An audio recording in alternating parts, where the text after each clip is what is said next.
Hey YouTube, this is PhonyGod again, and today I am going to be doing a deck tech on my mono white Gideon Control Deck.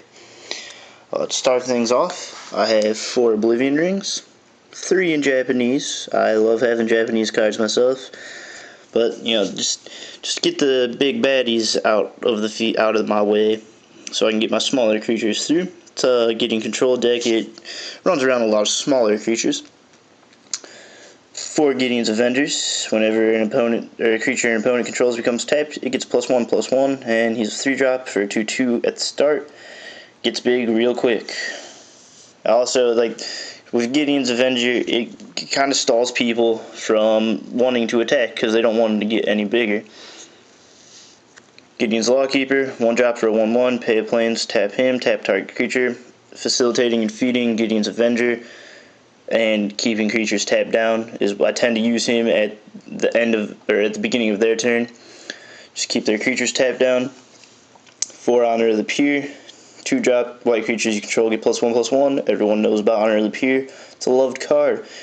Honor of the Peer is great for boosting my creatures in early game starts. 4 Gideon's Avenger, 2-drop, 2/2. During your turn, your opponents can't cast spells or activate abilities of artifacts, creatures, or enchantments. Grand Abolisher, one of the best controlling creatures there is, in my opinion. Love Grand Abolisher. 4 Spirit Mantles, 2-drop, enchant creature gets +1/+1 and has protection from creatures. My favorite enchantment of all time, probably. You can't really beat protection from creatures. You throw on some hexproof with that. Whatever deck you want to use Spirit Mantle in, unstoppable. You got a pretty much indestructible creature. But he's unblockable. It's an unblockable creature, so that's always great. 4 Sunblast Angels, 6-drop. It's expensive, but Angels tend to always be expensive for a 4/5 flyer.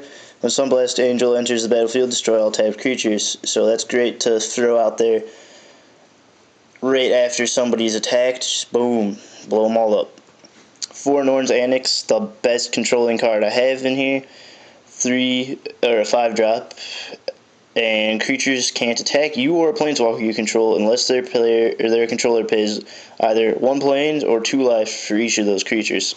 So against another white deck, kind of screws me, but against somebody who's not running white, kicking ass. However, right now a lot of the meta is white because a lot of people are running blue-white spirits, black-white tokens, now with new Sorin, so on and so forth. 3 Mikaeus. I had initially 4 Mikaeuses and 3 Norn's Annex, but I decided to change it up because people were negating and just countering my Norn's Annexes left and right and leaving Mikaeus untouched.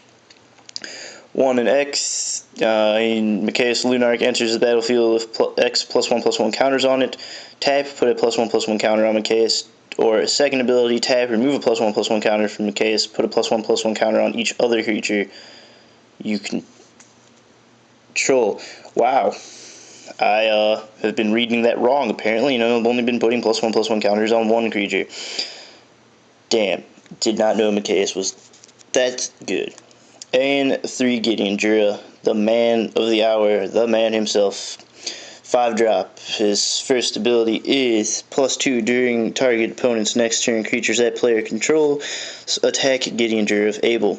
And that runs with Sunblast Angel. You play his first ability, drop Sunblast Angel next turn. There goes all their creatures. Second ability, -2, destroy target tapped creature. And third ability, 0. Until end of turn, Gideon Jura becomes a 6/6 human soldier creature that's still a planeswalker. Prevent all damage that would be dealt to him this turn. He starts out with 6 loyalty counters, as you can see. I have never once used his third and final ability. Hardly ever used his second ability. I mainly use his first ability just to get their creatures tapped. 1, to feed Gideon's Avenger, and 2, then drop Sunblast Angel and decimate him. But again, this is another very simplistic deck. I tend to build very simplistic decks. Anybody could run this deck and do it well. It's a control deck. Controls are one of the easiest decks to run in my opinion. And I think I'm running 24 land. Let me give that a quick little count here.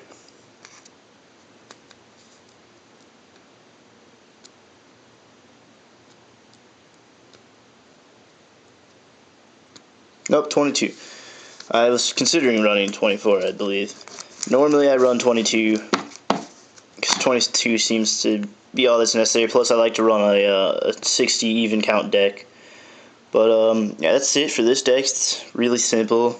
Just pretty pricey. It was in the like $160 range, mainly because Micaeus and Gideon Jura. Otherwise, everything else is relatively cheap. Well, Grand Abolisher is like $6 a piece right now. Last I checked. I've had the Honors appear forever. Norn's Annexes were cheap. Gideon's Lawkeeper I've had forever. Gideon's Avenger was cheap. All of it's relatively cheap. The Japanese O-rings I got for free from a card shop because I'm a regular customer, so I get good deals. Free things is a damn good deal in my opinion. But yeah, that's it for Gideon Control. If you like the deck, leave some comments. If you think there should be some edits, comments again. Likes, subscribes maybe. Whatever you feel like. I hope you enjoyed this video and have a good day.